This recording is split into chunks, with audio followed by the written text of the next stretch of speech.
Hello friends, आज के session में हम डिस्कस करेंगे एबीजी एनालिसिस के बारे में। एबीजी का फुल फॉर्म होता है आर्टीरियल ब्लड गैस।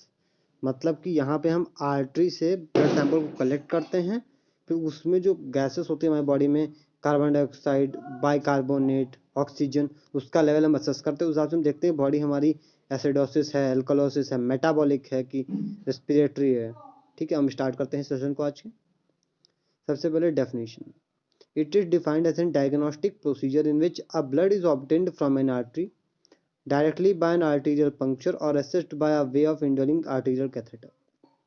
हमारा एबीजी एनालिसिस का मतलब होता है डायग्नोस्टिक प्रोसीजर होता है जिसमें हम डायरेक्टली इंडिविजुअल की आर्टरी से ब्लड कलेक्ट करते हैं, या तो हम पंक्चर करके या फिर हम अगर कोई कैथेटर लगा हुआ उसके थ्रू। ठीक है, अगला हमारा साइट्स, मतलब कि हम कौन कौन सी साइट से ब्लड सैंपल को कलेक्ट करते हैं। There are mainly 3 site from where the sample is collected. मतलब मेनली 3 साइट होती है जहाँ से हम ब्लड सैंपल कलेक्ट करते हैं। पहला रेडियल आर्टरी, दूसरी ब्रेकियल आर्टरी, तीसरी फीमोरल आर्टरी। जैसा हम पिक्चर में देख सकते, रेडियल आर्टरी हमारी जो थंब के साइड की आर्टरी होती है उसे हम रेडियल आर्टरी बोलते हैं। फिर हमारी ब्रेकियल आर्टरी जो हमारा हार्ट से निकलती है, हमारे जो अपर आर्म होता है हमारा शोल्डर के पास, वहाँ पे एक ही आर्टरी प्रेजेंट होती है, उसे हम बोलते हैं ब्रेकियल आर्टरी। या तो वहाँ से सैंपल लेंगे, या फिर हम फीमोरल आर्टरी, मतलब हमारा जो फीमर के पास प्रेजेंट होती है उसे हम बोलते हैं फीमोरल आर्टरी। ठीक है, या तो उससे हम कनेक्ट करेंगे, जो कि मेनली हम इजीली पाल्पेट कर भी सकते। ये हमारा थोड़ा डीप होती है जिसे हम इजीली पाल्पेट उतना नहीं कर पाते हैं। ठीक है, अगला हमारा एबीजी का मतलब कि हम एबीजी एनालिसिस जो करते हैं तो रिपोर्ट में हम क्या क्या मेनली चीज़ें प्रेजेंट होती है। सबसे पहला हमारा होता है पीएच। पीएच मतलब कि हमारा जो ब्लड प्रेजेंट है एबीजी मतलब आर्टरी में, वो उसका पीएच कैसा है। Measures hydrogen ion concentration in the blood, it shows blood acidity and alkalinity. मतलब जो हमारा ब्लड प्रेजेंट होता है उससे हम ये डिटरमाइन करते हैं पीएच, उसमें ये बताता है कि ब्लड एसिडिक है या अल्कलाइन है।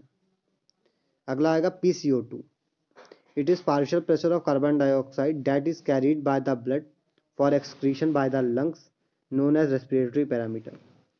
हमारा इसमें हम ये देखते हैं कि हमारे जो PCO2 में देखते हैं जो कार्बन डाइऑक्साइड उसका पार्शियल प्रेशर कितना है, और हमारा लंग्स कितना ज़्यादा एक्सीट आउट PCO2 कर रहे हैं। ये हमारा मेनली रेस्पिरेटरी पैरामीटर होता है। मतलब कि इंडिविजुअल को अगर PCO2 में कोई भी चेंजेस आते हैं तो अगर PCO2 में कोई भी चेंज तो रेस्पिरेटरी फैक्टर माना जाता है, जैसे रेस्पिरेटरी एसिडोसिस या रेस्पिरेटरी एल्कोलोसिस होगा। ठीक है, अगला आएगा PO2। It is partial pressure of oxygen that is dissolve in the blood, it reflects the body ability to pick up oxygen. हमारा पार्शियल प्रेशर ऑफ PCO2 का मतलब होता है पार्शियल प्रेशर ऑफ ऑक्सीजन, जितना हमारे ब्लड में oxygen कितना high amount में प्रेजेंट है।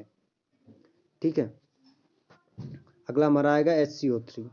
It is known as metabolic parameter, reflect the kidneys ability to retain and excrete bicarbonate.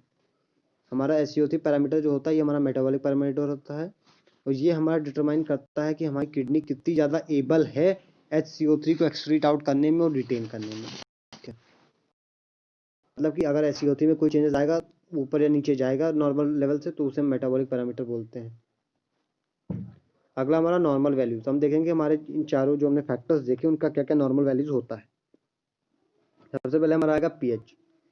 PH हमारा नॉर्मल ब्लड का होगा 7.35 टू 7.45। ठीक है, PCO2 हमारा partial pressure of carbon dioxide का होगा 35 से 45। अगर हमारा इस लेवल के ऊपर जाएगा या नीचे जाएगा, कोई भी चेंज होता है इस नॉर्मल लेवल से, तो उसे हम रेस्पिरेटरी पैरामीटर में आ जाएगा। HCO3 21 टू 28 मिलीमोल पर लीटर। अगर हमारा 21 टू 28 मिलीमोल पर लीटर से अगर 21 से नीचे या 28 से ऊपर जा रहा है तो उसे हम बोलेंगे हम मेटाबॉलिक पैरामीटर। ठीक है, वो मेटाबॉलिक में आ जाएगा। PO2 80 to 100 mmHg। पीएच में अगर 7.35 से नीचे आ रहा है तो एसिडिक बोलेंगे, अगर 7.45 से ऊपर जा रहा है तो अल्कलोसिस बोलेंगे। ठीक है, जैसे कि अब हम आगे एग्जांपल लेके हम अभी आपको बताएंगे एग्जांपल के थ्रू कि कौन से कैसे हम देखते हैं। ठीक है, कॉम्प्लिकेशंस। हमारा एबीजी का कौन कौन से कॉम्प्लिकेशंस हो सकते हैं। सबसे पहला आर्टेरियोस्पाज्म हो सकता है, हेमाटोमा हो सकता है, हेमरेज हो सकता है, डिस्टल हार्ट इस्कीमिया हो सकता है, इन्फेक्शन हो सकता है, नमनेस हो सकती है। ठीक है, एग्जाम्पल हम एग्जाम्पल के थ्रू मैं आपको एक्सप्लेन करूंगा कि आपको इजीली कहीं भी अगर आपको कभी बोला जाए कि ये एबीसी रिपोर्ट है आप इसको इंटरप्रेट करिए तो आप इजीली कर पाएँ। पहले तो आप जो मैंने नॉर्मल लेवल्स बताई उसको अच्छे से याद कर लीजिए। ठीक है। सबसे पहले हम देखते हैं केस 1। पीएच हमारा 7.2 है, partial pressure of carbon dioxide हमारा 70 mm ऑफ Hg है, HCO3 हमारा 27 mmol पर लीटर और PO2 हमारा 59 mm Hg। ठीक है, हमारा जो पीएच है वो हमारा डिक्रीज हो गया है 7.2, हमारा नॉर्मल 7.35 से स्टार्ट होता है, ये हमारा 7.2 है, मतलब हमारा एसिडोसिस होगा यहाँ पे, सबसे पहले हमने आइडेंटिफाई किया। फिर हमारे PaCO2 पे PaCO2 हमारा 70 mm Hg है, हमारा नॉर्मल होता है 35 से 45, मतलब हमारा ये बढ़ रहा है। तो हमने पहले बताया था कि अगर PaCO2 में कोई भी चेंजेस आएगा तो हमारा रेस्पिरेटरी पैरामीटर होगा, मतलब कि हमारा यहाँ पे रेस्पिरेटरी एसिडोसिस होगा। HCO3 हमारा 27 है, मतलब वो नॉर्मल है। PO2 हमारा 59 mmHg, मतलब कि हमारा जो ऑक्सीजन सैचुरेशन है वो हमारा नॉर्मल 80 से ऊपर होना चाहिए। अगर 80 से नीचे है मतलब यहाँ पे पेशेंट को रेस्पिरेटरी कंपनसेशन है, मतलब उसे हमें एडिशनल ऑक्सीजन भी देना पड़ेगा। रेस्पिरेटरी एसिडोसिस हो रहा है पेशेंट को। ठीक है, हमारा 7.2 डिटरमाइन किया एसिडोसिस, PaCO2 के लेवल चेंज करेंगे रेस्पिरेटरी एसिडोसिस विद हमारा रेस्पिरेटरी कंपनसेशन। ठीक है, अगला हम देखेंगे केस 2। पीएच 7.2 आएगा, PaO2 हमारा 100 mmHg है, PaCO2 25 mmHg है, HCO3 10 मिलीमोल पर लीटर। इंटरप्रिटेशन हमारा क्या है, metabolic acidosis with respiratory compensation, मतलब कि हमारा जो यहाँ पे पीएच का लेवल 7.2 था, इसने हमारा डिटरमाइन किया कि हमारा जो ब्लड है वो हमारा एसिडोसिस में है, मतलब एसिडिक है। फिर PaO2 मतलब ऑक्सीजन नॉर्मल है हमारा, लेकिन हमारा जो कार्बन डाइऑक्साइड का लेवल है वो डिक्रीज हो रहा है बॉडी में, मतलब कि हमारा रेस्पिरेटरी कंपनसेशन हो रहा है यहाँ पे। और HCO3 का लेवल हमारा जो होता है वो डिक्रीज हुआ। ठीक है, तो HCO3 का लेवल हमारा डिक्रीज हुआ है, हमारा नॉर्मल 21 से 28 था, लेकिन यहाँ पे 10 है, मतलब कि अगर हमने पहले बताया था कि अगर हमारा HCO3 के लेवल में कोई भी चेंज आएगा तो उसे हम बोलेंगे मेटाबॉलिक पैरामीटर, तो हमारा यहाँ पे होगा मेटाबॉलिक एसिडोसिस। ठीक है, अगला हम देखते हैं केस 3। पीएच हमारा 7.5 है, PaO2 हमारा 115 mmHg होगा, PaCO2 29 mmHg होगा, HCO3 24 mmol पर लीटर। हमारा इंटरप्रिटेशन इसका क्या है, रेस्पिरेटरी एल्कोलोसिस। हम रैशनल देखते हैं कि रेस्पिरेटरी एल्कोलोसिस कैसे होगा। पीएच हमारा 7.5 है, तो मैंने पहले बताया था अगर पीएच 7.45 से ऊपर जाएगा तो एल्कोलोसिस हो गया। ठीक है, फिर हमारा जो कार्बन डाइऑक्साइड का लेवल वो लो है, HCO3 नॉर्मल है।